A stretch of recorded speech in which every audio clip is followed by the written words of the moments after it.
Hi, I'm Lightspeed of Lightspeed Reviews, and welcome to another rant. Please keep your hands, arms, and feet inside the rant at all times. So sit back, relax, and enjoy my first ever scripted rant. Yep, that's right.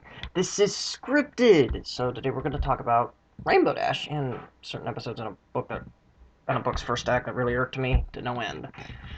The Mysterious Mare-de-Well was okay. Let me just get that out of the way. It's a mixed bag for me. I like the Batman animated series Darkwing Duck references, but the episode felt like a character assassinated Dashie and her friends. Her friends did what she was doing, bragging about how they saved everyone's, well, the mysterious Mare-de-Well, and boosted their own egos.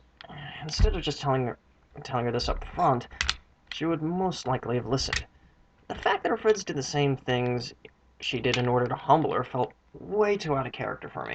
There might have been a better way to humble her, take her down a notch in order to get her to listen to her friends in that episode. Actually, I can't think of it. No. I'm not being butthurt about this episode like everyone else. I'm just wondering what else there could have been to humble her better than what played out in the episode. Nor am I complaining, not crying. Do I sound butthurt here? Anyway, back to my point. Yes, there was a conflict. My friend does say there had to be some conflict at some point. The same could be said for Rainbow Dash and the Daring Do Double Dare. The book's first act is very similar to the Mysterious Mare-de-Well, and in fact, it references the events of that one in there. And the second act is, well, more Indiana Jones-esque. No spoilers on that. I'll review the book at some point in a later video. Do not mention the events of the book in the comments below. I mean it. According to the book, sometimes the bravest thing a pony can do is accept help from her friends even when she doesn't need it. The lesson was fine, but for me it could have been implemented some other way. The book just remixed the events of the Mysterious Mare-de-Well and meshed it with Indiana Jones. That's something I didn't expect, yet I sort of liked. The events of the book felt like it was just bringing Rainbow Dash's ego back up and knocking her back down again, and that's what happens to people. We have had to be knocked down a peg or two in order to deflate our egos. I know I've had that happen to me in my own lifetime. Again, not complaining, not buttering.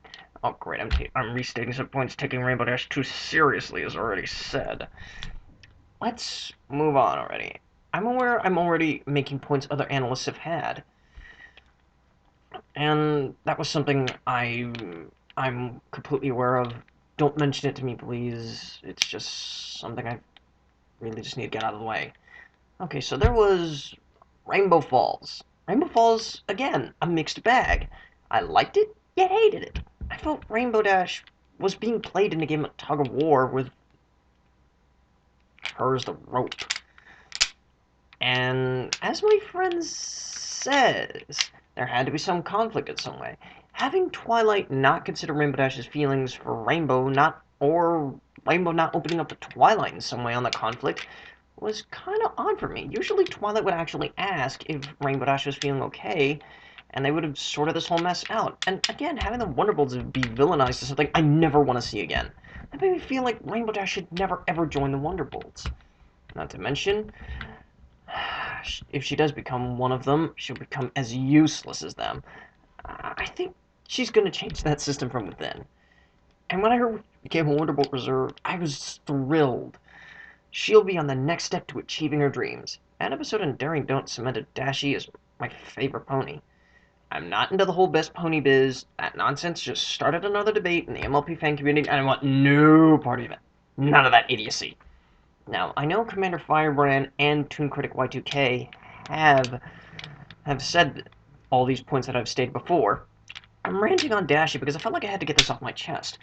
For Dashie and me, it was quite a relationship. It still is.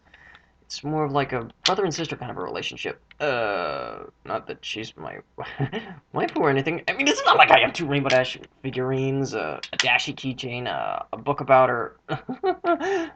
Honestly, I swear. She's not exactly my waifu. Maybe she is. I'll admit it some other time. Someday, maybe. Back on the subject at hand. Anyway, anytime I'd watch the show and see her do something stupid, I'd be going on parental mode and act as if I'm lecturing her when she does something stupid. But when she gets all cute or cool, I'll suddenly switch moods and adore the heck out of her.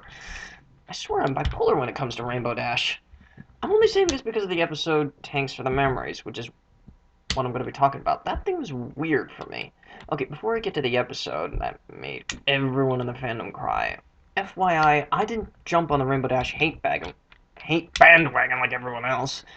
I just didn't like how the writers kept flipping her character back and forth. Then again, I don't know the character as well as the writers do, so all of these episodes probably make some sense. But after all that, at the end of the day, she's the bearer of loyalty, and she's awesome! She has the game to back up that mouth. I've seen it. So, thanks for the memories. An episode that featured death without even mentioning it. Wow, that was a great episode. Yet, it irked me for a bit for a while. I loved how it did the 5 stages of grief. The part where Rainbow Dash sabotages the factory threw me into a rage mode. I felt like she should have been locked up for her actions. But I don't. Not anymore. Not anymore. No, no, no, no. Don't send the flamers after me. Don't. No, this episode may have similar plot lines to the thing I never want to see about Rainbow Dash and Powerpuff Girls. I'm avoiding it at all costs, thanks to being forewarned by a friend of mine.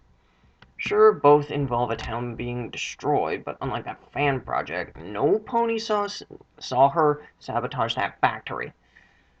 About that moment, actually, that same friend of mine informed me that the moment she destroys that factory is symbolic. It's symbolic of her turning back time. Or trying to, at least. That's a moment we can all relate to at some point. The point of where we start to get desperate, where we keep our most beloved person to remain on this earth with them. You know you want them to stay, but yet you know they have to move on. That moment of refusing to let go, then relenting in order to let your loved one pass on. Wow, that was really deep. Dashie learned that even though Tank might pass away someday, or hibernate as it was put, the memories and fun that she had with him is never gone. They'll be in your heart forever. You'll meet again someday. You can always visit your loved one in your dreams. The thing I'm trying to say is here, Rainbow Dash may have more faults than most, but at least she makes up for it in spades. Never has a bombastic, cocky character, or, well, never hate a bombastic, cocky character for who they are, or never dismiss their reckless actions. I learned that the hard way. Besides, you never know if these characters just might surprise you. I keep that lesson dear to my heart. Anyway, I better get this wrapped up. So, Rainbow Dash, I can't wait to see what surprises happen next for you on My Little Pony Next. You know what? That actually felt good getting this off my chest. Getting all of this off my chest, I mean.